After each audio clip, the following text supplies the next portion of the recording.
Hi, it's Danny. Welcome to this little mini series about the function, location, embodiment, movement of the shoulder socket.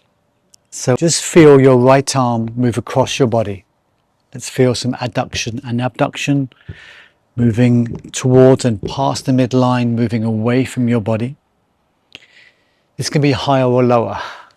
So you might be higher up as you add a weight shift with your body and an adduction mode. One leg could be leading.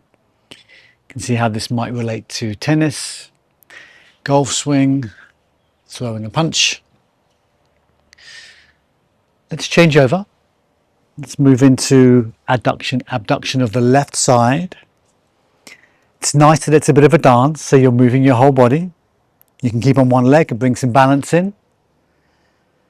And you can move in and out from a higher position, from lower,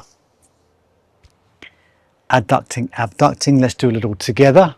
So we'll open out. Nice standing fly. You could have bands, handles with bands doing a fly. You could lie on a gym bench and use dumbbells. But we can do some doubles here. Okay, abduction, one of a few motions that we can work with our shoulder socket. Look out for other videos in this series, and thanks for watching.